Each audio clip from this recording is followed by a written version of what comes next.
कोशिश करेंगे इंशाल्लाह कि पाकिस्तान दूसरी दफा अपनी तारीख में IMF का प्रोग्राम मुकम्मल करे। इसके नतीजे में जो कैलकुलेटेड हमारा है नेक्स्ट ट्रेंड जो है वो $1.2 बिलियन की 894 million SDRs we will be entitled to. 170 अरब के जो फिस्कल वेजेस हमें टैक्सेस लगाने होंगे और हमारी हत्तुल इम्कान यही कोशिश है कि कोई ऐसा टैक्स न लगे जो कि डायरेक्टली गरीब इनडायरेक्ट असर होता है लेकिन डायरेक्टली किसी भी आम कॉमन आदमी के ऊपर बोझ न बने। पेट्रोलियम डेवलपमेंट लेवी की जो कमिटमेंट है वो इस वक्त जो है तकरीबन पूरी हो चुकी है। जो 50 रुपए की डीजल पर थी उसमें 4 पूरे हो चुके हैं, तो इस पे जो बैलेंस है 10 रुपए वो हमें 5 रुपए 1 मार्च 1 अप्रैल को, बट ऑटोमेटिकली दैट हैड टू बी डन। जाहिर है कि अगर 170 के लाने तो हमें एक मिनी फाइनेंस ऑर्डिनेंस लाना पड़ेगा या बिल लाना पड़ेगा। IMF सां मुआहदे तहत 170 अरब रुपयनि जा नवां टैक्स लागू थींदा। नाणे वारे वफ़ाक़ी वज़ीर इसहाक़ मिनी बजट आणण जो इशारो ॾेई छॾियो। इस्लामाबाद में प्रेस कॉन्फ्रेंस कंदे इसहाक़ चयो आहे त इत्तेहादी हुकूमत इमरान सरकार जे दौर में थियल मुआहदे ते अमल करे रही आहे। कोशिश हूंदी त पाकिस्तान ॿियो भेरो IMF जो प्रोग्राम मुकमल करे। IMF पैकेज में 170 अरब रुपयनि जा नवां टैक्स लागू थींदा। कोशिश हूंदी त अहिड़ो टैक्स न लॻायो वञे जंहिंसां अवाम ते सिधी रीत बार पवे। IMF जो प्रोग्राम मुकमल थियण सां $1.2 अरब मिलंदा। गैस जे शोबे में गर्दिशी कर्ज ख़त्म करणा पवंदा। पेट्रोल ते वधीक लेवी टैक्स लागू न थींदी। डीज़ल ते रहियल 10% लेवी लॻाई वेंदी। पाकिस्तान खे टैक्स जो दायरो वधाइणो पवंदो, सब्सिडी ख़त्म या घटि करणी पवंदी। IMF पाकिस्तान सां थियल ॻाल्हियुनि जी पधिराई जारी करे छॾी। तवानाई जे शोबे में गर्दिशी कर्ज ख़त्म करण लाइ क़दम खणण ते बि ज़ोर। IMF पधिराई में ॼाणायो आहे त एक्सचेंज रेट बहितर थियण सां पाकिस्तान में डॉलर जी फराहमी बहितर थींदी। पॉलिसीज़ ते अमल करण लाइ ॻाल्हियूं जारी रखियूं वेंदियूं। इज़ाफ़ी फंड जी सहूलियत, ग़रीब तरीन तबिके जो समाजी तहफ़ुज़ वधाइण ऐं कोड मुतासिरनि जी मदद करण ते ॻाल्हियूं थियूं। पाकिस्तान डिफॉल्ट न थींदो। मुल्क जे मुफ़ादनि लाइ सभिनी खे किरदार अदा करणो पवंदो। रोज़ानो $4 करोड़ गैर क़ानूनी तौर ॿाहिरि वञी रहिया आहिनि। हुकूमत परॾेही करंसीअ जी स्मगलिंग रोकण लाइ क़दम खणे। चीफ जस्टिस उमर अता बंदियाल जा सुपर टैक्स बाबति हिकु केस में रिमार्क्स। अदालत सुपर टैक्स बाबति समूरा केस गॾाए ॿुधण लाइ पेश करण जो हुकुम ॾेई छॾियो। तेल कंपनियुनि जे वकील दलील ॾींदे चयो आहे त FBR जूं लाहौर हाई कोर्ट जे हुकुम ख़िलाफ़ दरख़्वास्तूं गैर मौसर थी चुकियूं आहिनि। चीफ जस्टिस चयो त FBR सुपर टैक्स में सुठी नीयत सां अदालत आई हुई। अदालत केस जी ॿुधणी 16 फरवरी ताईं मुलतवी करे छॾी।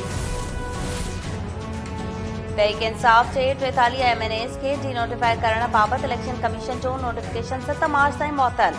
लाहौर हाई कोर्ट PTI जे 43 MNAs जूं इस्तीफ़ाऊं मुअतल करण वारे केस जो लिखत में हुकुमनामो जारी करे छॾियो। अदालत चयो त 7 मार्च ताईं नंढी चूंड न कराई वञे। ईंदड़ हुकुम ताईं इलेक्शन कमीशन समूरनि तकनि ते नंढी चूंड जो ऐलान न करे। लाहौर हाई कोर्ट पंजाब में चूंडूं कराइण बाबति PTI जी दरख़्वास्त ते फ़ैसिलो बि महफ़ूज़ करे वरितो।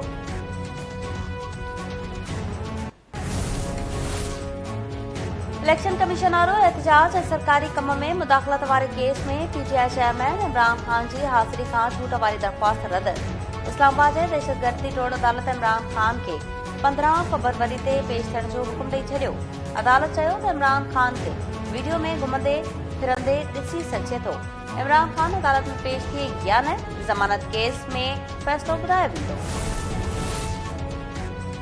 तुर्की ऐं शाम में तबाही मचाईंदड़ ज़लज़ले सबबि फ़ौतनि जो अघु में मुसलसल वाधि। ॿिन्ही मुल्कनि में फ़ौतनि जो अघु 21,000 खां वधी वियो। रेस्क्यू अमलो रत ॼमाईंदड़ थधि में बि इंसानी जानियूं बचाइण जी कोशिश में रुधल। गॾियल क़ौमुनि जे सेक्रेटरी जनरल एंटोनियो गुटेरेस चयो आहे त इमदादी प्रोग्राम जो सरबराह तुर्की जो दौरो कंदो। ज़लज़ले सटियल इलाइक़नि में माण्हुनि खे मरण खां बचाइण लाइ हर मुमकिन मदद जी ज़रूरत आहे। हुकूमत तुर्की जे ज़लज़ले मुतासिरनि लाइ 142 टन इमदादी सामान उमाणे छॾियो। वज़ीर आज़म शहबाज शरीफ़ लाहौर एयरपोर्ट ते इमदादी सामान जो जाइज़ो वरितो। मीडिया सां ॻाल्हाईंदे वज़ीर आज़म चयो त तुर्की में 100 सालनि जी तारीख़ जो बदतरीन ज़लज़लो आयो। हज़ारे माण्हू फ़ौत ऐं हज़ारे ज़ख़्मी थिया आहिनि। पाकिस्तानी हुकूमत ऐं अवाम पंहिंजे तुर्क भाइरनि खे ॾुखे वक़्त में अकेलो न छॾींदो। तुर्क भाइरनि जी मदद में का बि कसर न छॾींदासीं।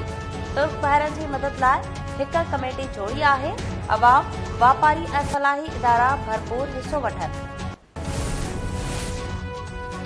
Sindh high court Sukkur bench Khairpur जे नारो तालुके में डिक्लेयर थियल 1 लख एकड़ खां वधीक ॿेले खाते जी ज़मीन तां कब्ज़ो ऐं क्रेश प्लांट ख़त्म करण जो हुकुम ॾेई छॾियो। ज़मीननि जो रिकॉर्ड कंप्यूटराइज़ करण जी का बि हिदायत जस्टिस सलाउद्दीन पवर नमाज़ अञा त डिक्लेयर थियल ॿेले खाते जी ज़मीन कीअं थी लीज़ थी सघे।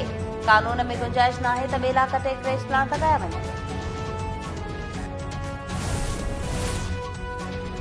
नामियारो शाइर, अदीब ऐं ड्रामा लेखक अमजद इस्लाम अमजद 78 वरनि जी ॼमार में दिलि जो दौरो पवण सबबि लाहौर में लाॾाणो करे वियो। अमजद इस्लाम अमजद 40 खां वधीक किताब लिखिया। खेसि प्राइड ऑफ परफॉर्मेंस ऐं सितारा इम्तियाज़ समेत केतिरनि ई एवॉर्ड्स सां पिणु नवाज़ियो वियो। ऐं अमेरिका जे अॻूणे सदर डोनाल्ड ट्रंप जा सोशल मीडिया अकाउंट्स 2 सालनि खां पोइ बहाल। मेटा तर्जुमान डोनाल्ड ट्रंप जा फेसबुक ऐं इंस्टाग्राम अकाउंट्स बहाल करण जी तस्दीक करे छॾी।